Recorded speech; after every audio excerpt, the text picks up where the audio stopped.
¿Cómo te definirías a ti mismo de la manera más sobria, más breve y menos guachafa?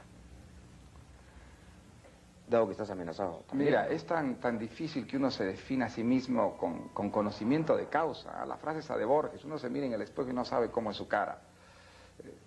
Mira, yo soy un escritor, creo que es lo que me define mejor, mi vocación es esa, es ha sido lo más profundo, lo más permanente, hacia lo que he tenido yo más lealtad, que a través de su vocación ha vivido de una manera mucho más íntima, que si no existiera esa vocación, la problemática de su país, de su sociedad, que ha tenido la suerte de conocer el resto del mundo y que a través de esa distancia, que es conocer el resto del mundo, ha podido entender mejor aquello que anda mal en su país, lo atrasado que está su país, lo desperdiciado y desaprovechado que está el Perú por los propios peruanos, y que por eso está haciendo algo que no pensó nunca hacer, abandonar su vocación, que es lo que yo he querido más siempre, que creo que es lo mejor que hay en mí, para hacer política, porque no puede aceptar en términos morales y en términos intelectuales que un país como el Perú se desaproveche, se abandone de esa manera y haya caído en este estado de cosas tan dramático, tan triste, tan lamentable. Esa es la razón fundamental por la que yo me he metido a hacer política, sabiendo muy bien todo lo que significa la política, sabiendo el precio que tiene meterse en política. Creo Y sabiendo quizás el precio personal que tiene para ti traicionar a la literatura, dejarla por un tiempo por lo menos.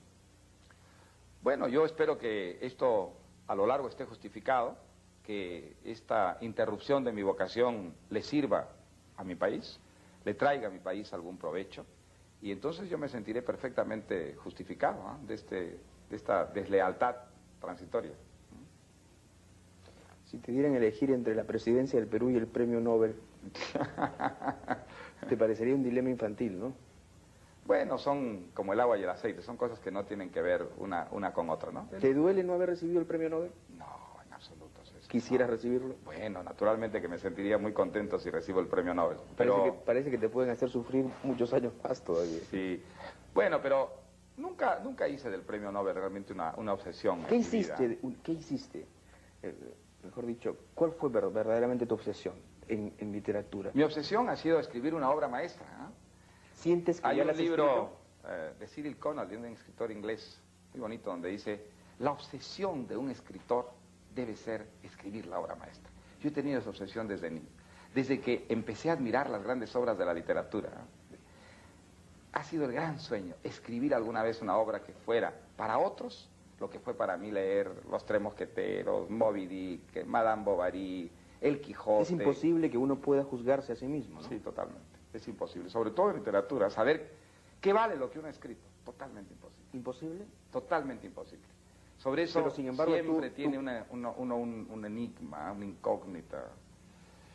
Bueno, que un libro sea bien recibido, sea traducido, son indicios. Tú quieres más algunos libros que otros, me refiero a los tuyos. Bueno, quiero más los que me han costado más, los que me han dado más dolores de cabeza, como en todo. Creo que uno se siente mucho más cerca de algo que le costó mucho más trabajo lograr, alcanzar, que algo que consiguió muy fácilmente, ¿no? ¿Qué es lo que te costó menos trabajo? De todo lo que he escrito, Pantaleón y las visitadoras. Pantaleón y las visitadoras es un libro que escribí con facilidad, algo que no tengo yo cuando escribo. Yo tengo mucha dificultad para escribir y me cuesta un enorme trabajo.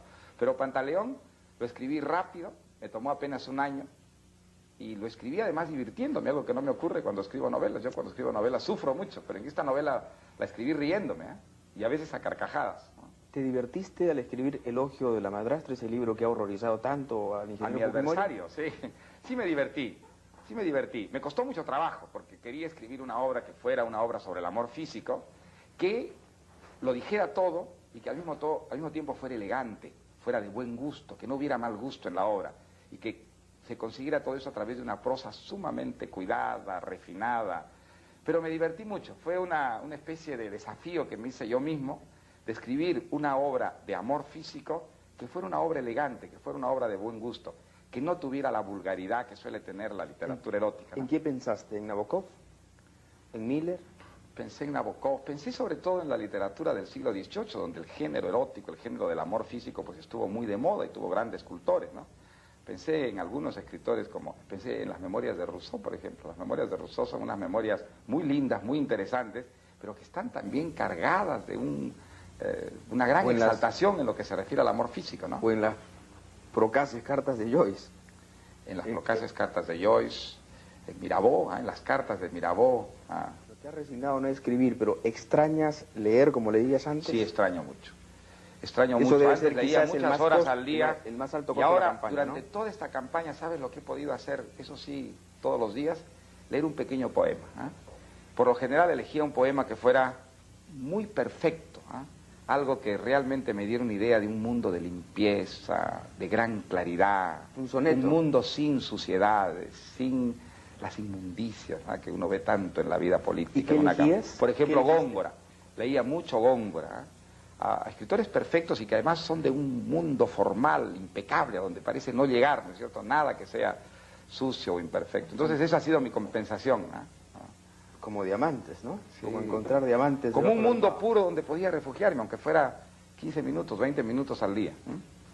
¿Qué fue lo que más amenazó esa integridad moral que solamente los mezquinos, creo, no te reconocen a lo largo de esta campaña? ¿Qué fue aquello que realmente te pareció más repugnante de todo? Las provocaciones esas, las provocaciones tan inmorales, tan viles, las campañas que se han podido hacer personales contra mí, la cosa de los impuestos. Ha salido el ministro de Economía a mostrar mis declaraciones de impuestos, decir, este señor viola la ley. Si yo hubiera violado la ley en estos años, con un gobierno dispuesto a todas las cosas que está dispuesto este gobierno, estaría en la cárcel seguramente, ¿no es verdad? Y después las cosas personales, la cosa como se ha explotado, por ejemplo, a la señora Julia Urquidi, la manera tan indigna como se ha utilizado el nombre de esta persona, inventándole reportajes, atribuyéndole insultos y ataques contra mí, la manera como se ha utilizado, por ejemplo, a las viudas de los muertos de Uchurajay. Después de 8 años, de 9 años, se utiliza otra vez esa cosa tan dolorosa para ellas y para el país entero, a fin de hacerme daño, a ver si de esa manera me podían desacreditar para ganarme votos. Bueno, ¿cómo no va a ser eso? Pues realmente muy entristecedor, es una provocación tremenda que a uno lo lleva constantemente a romper sus coeficientes morales y a responder de una manera agresiva, irresponsable. Entonces, eso ha sido quizá la tensión más grande que he tenido yo en el curso de toda esta campaña, ¿no? ¿De qué tienes ganas ahora, a tan pocas horas de la elección? Ganar las elecciones primero, y luego de tener un poco de descanso para poder pensar con cierta distancia sobre todo lo que ha ocurrido, sobre todo lo que he hecho. Estos últimos meses, estas últimas semanas, sobre todo, he vivido en un vértigo tal que casi no he tenido esa mínima distancia para reflexionar, para hacer un análisis sobre mí mismo y sobre la situación, en fin, que se ha creado en torno a mí, ¿no?